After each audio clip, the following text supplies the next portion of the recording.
Welcome back to another Rockford CCG versus series battle.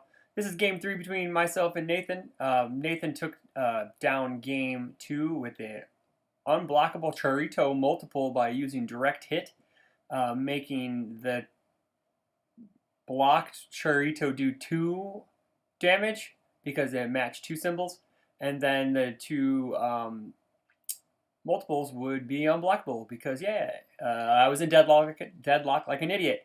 So going into game 3, I'm going to be thinking about trying not to go into deadlock as fast as I did in game 2. Also, I'm going to look for more opportunities to disrupt his plan, and hopefully he will not get a turn 1 White House like he did in game 2. Before we get into the game, don't forget to like, comment, subscribe. If you enjoy our content and want to support the channel even more, you can check out the Patreon link in the description box below. Also, you can check out the deck lists for both of these decks in the description box below, and let us know what you think of the content. So let's get going. I mulliganed my first hand. It was full of attacks, a lot of garbage, but we actually rip close to the nuts going first. The only thing we were missing is the not over yet, so we're going to be able to build at least 4 or 5 if the checks are lucky enough. If we check a 5 here we go. Look at that, kids. Same start to the last game, but going second. So it looks like Nathan's going to start getting his pieces in place. He has a Deforester down on turn 1, so that's going to be able to let him cycle through his face downs and keep his turns going. So, but we are getting the defense down pretty early. We have 3 Shadow Inheritances. We have a High Seas. We have a TK Mastery. But we're going huge with the Akimbo right here. And we check a 5. So all we need to do is see 0, 1, 2. It's 0, 1, 2. It's like on an 8. Yeah. And then all we have to do is we can reveal the top card of the deck. See if, do we not reveal? Wow, we're bad. Oh, it's not there. So don't listen to me. So we're going to pull down the Sense Morals. We're going to leave the 6 on top so we can make the check for the Akimbo to refill our hand and draw 1, 2, 3, 4, 5, 6 cards because we have 6 foundations in. So we'll completely refill our hand. Only bad thing is we won't be able to play anything else anymore. So whatever, but at least we have blocks if we need to. We still have a Shadow Inheritance coming down. We still have a Sense of Morals, and we still have that High Seas Adventure. It's coming in for a hot, scorching 9 high for 8. Let's see if he attempts to block it. He has a +1 high block, so it's on a 10. And I Shadow Inheritance to make him fail it, because we have one coming down, so we don't have to really worry about it too much. So now we're trying to figure out some progressive difficulty. The only issue with the deck is that once you get into a giant string like this, if the majority of your cards aren't non-prod cards, you were pretty much playing one attack and then passing. But smacking for 8 or 9, drawing 6 cards isn't horrible as a strategy, I guess, if you can do that every turn. So Nathan is feeling some pressure because I built really, really well, and I was able to fill my hand back up. He's Deforestering down, just so he could cycle cards out of his hand. Since he is a 5-hand size character, he does need to find ways to cycle through more cards, either outside card draw or some type of tutor effect. But I'm already sitting pretty good here. I still have Cassie in hands I can use. But there's a chance that we may not do it, just because we could, we're letting him trying to go through all of his effects and see if we actually need to be able to use Cassie in hands. But there's no reason not to, but I take it. And then let's see what happens. His bow flame, that presents an issue for us, just because we don't want him to draw a card, and we definitely don't want him to have check bonuses, but we flash it, and we block with a spicy +5 high block. Check a 4, commit the rest of the cards, and move on. That allows him to not use any other combo pieces, but he has Rising Monk, or Monk Flip as we call it. So he's going to be able to clear his board and draw 2 cards. Probably should have seen that coming, because that's a way that he can filter more cards in. But we will see what happens. What else happens? I give a -1/-1 with Fallen Master, because, that's a thing. And I'm surprised I haven't used Cassie yet here, because we definitely need to get some ready foundations. His stun is pretty much offline at any of his other attacks, because we have multiple Sense of Morals out. Then here we go with the Cassandra shenanigans. Well, take one of the only 2. Put the 6 on top. Should be able to block this with ease. Shouldn't be a problem whatsoever. We have -6 to our block mod in the staging area. In our card pool, all we have to do is commit a Shadow Inheritance, and then figure out the math, which will be forever in a day. So we block it easy. And see, now he's starting to struggle. Just being able, since I have such a good wall up going first, he's going to struggle to hit me, because I'm able to block everything with multiple Shadow Inheritances. He can't stun me. Also, he cleared the Dark Chirito, so with the Monk Flip, so he has no momentum. So I'm not really afraid of the multiple now, so now I can just build into Deadlock if I need to, which, let's see, we got 1, 2, 3, 4. Yeah, we're getting close. Sense of Morals, looks like we're going to probably lead into another big attack turn.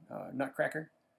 Nutcracker, like I said in the previous videos, are pretty sad against a female character. They're only 4 damage. Luckily, Cassie can pound people with them left and right. So, and we're looking to put in a season guide, because we want to be able to reveal the top card of our deck. We did draw another Glow Kick off of that. We'll see if we can try to threaten lethal. He's only taken 8. So he's at 20, 34, 26. So we would need a lot to go our way to be able to threaten lethal this turn. But we're going to try to chunk through some damage, because the longer the game goes, the more apt he is able to come back. And we don't want that. So we go Cassie stats for damage. We should have went speed, because he only has 5 foundations up. But I think as the turn goes on, we can probably threaten bigger numbers, so we're not too worried about him blocking a couple early things.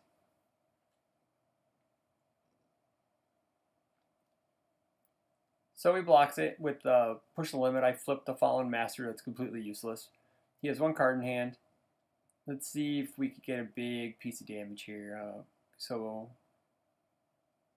it looks like we're trying to figure out our turn order.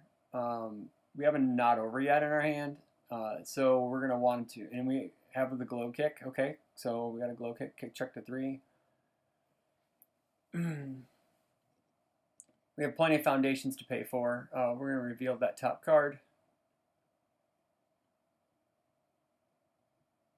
We may not even Glow Kick top enhance for this. We may just want to leave it there. Oh, we are doing it. Alright, so we're putting that in. He said no more actions, which is fine. We don't have a Demon Realm Awakening. We get 1,000,000 speed. And then he's going to soften the blow a bit by using Redeemed Rogue. And I get a bunch of damage.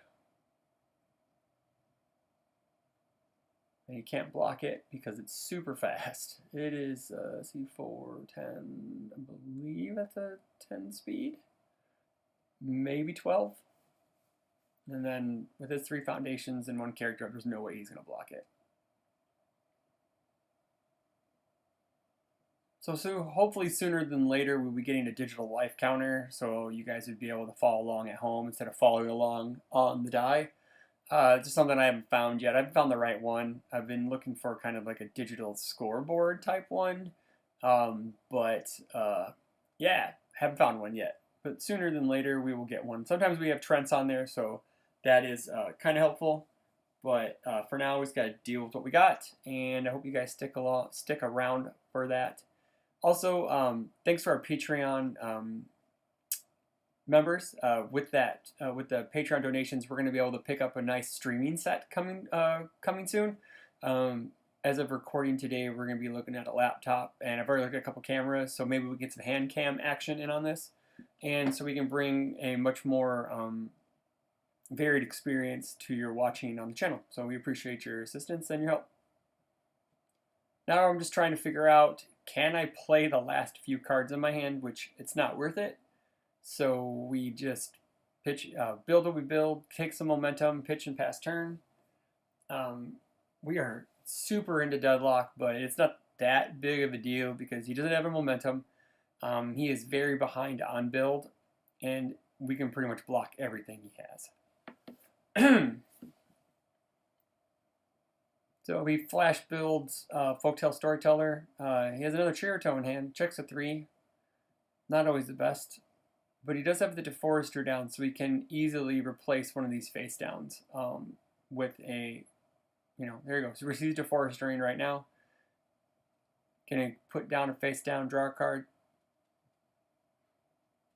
I'm going to Cassie. I believe we are now at 10 foundations. 2, 4, and 4. Yep, we're at 10 foundations now. We're just going to, instead of putting something down there, we're going to stay at 10 and rearrange our checks so we can block appropriately.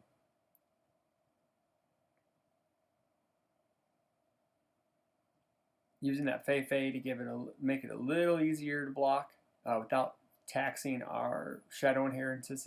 Shadow inheritance is multiple copies, I guess is the term I'm looking for. And we're talking about if I'm in deadlock or not. So we block, checks. I think the last issue I had in the game too is I went for the reversal with the Kersplat. Should have just saved it for a block, even being that close to death, but he had direct hit on board, so it wouldn't have mattered. I was dead no matter what. Plays a bow flame, checks an attack, gets some speed. We're definitely not afraid of these attacks right now. They're not that big, but he is going to get, draw a card and get check +1. So if he does have another monk flip, we may be a little bit in trouble. I don't think we're that worried about this attack. It's the next couple attacks that we're worried about.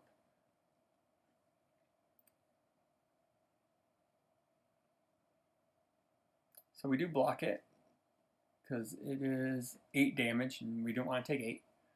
So we full block, keeping the not over yet in hand. Builds a redeemed rogue, which is a thorn in our sides. Another redeemed rogue. And he keeps one in hand. I blocked both of them, so he just... oh yeah, I took the first one. That's right. I was just not paying attention. There you go, your commentator, not paying attention. So sorry about that. So we're looking at our opening hand, and we have 2 Akimbos, 2 not over yets. We're looking for the kill here. He is in pretty much kill range for us. So we not over yet. Probably play a couple foundations. If we have some, I guess we don't. So we're going to play the not over yet with the Seraphic Wing, and we are going to commit some things and try to just push through a bunch of damage. So we don't want him, we target the DeForester, so we don't want him to gain a ready foundation and draw a card. Yeah, he had to cycle out the 1 card in his hand, but we definitely don't want him to gain any type of advantage. So we choose just to restack and leave the checks as they are. He's going to redeem Rogue, number 1, for -2. Cassie.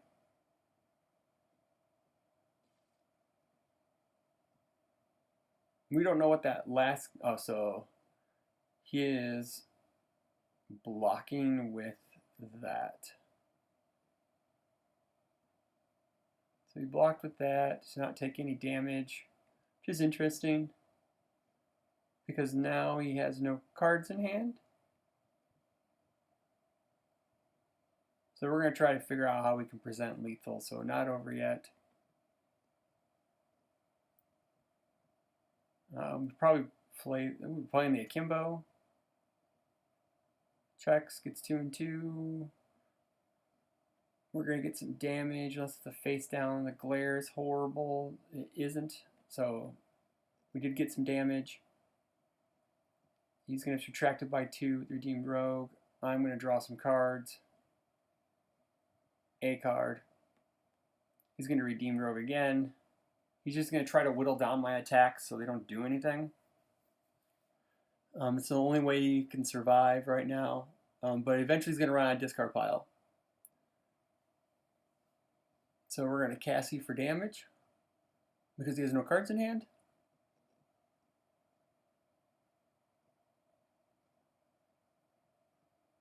And he takes it.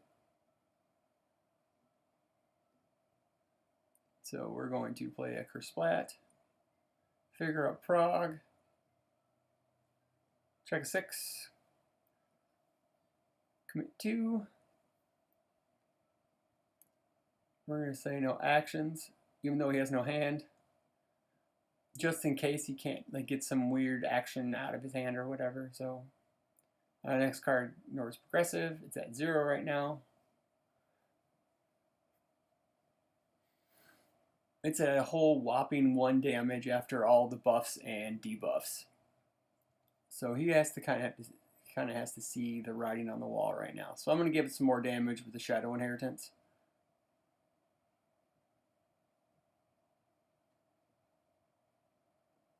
And I gain 2, and then we go akimbo. Checks. We get the damage.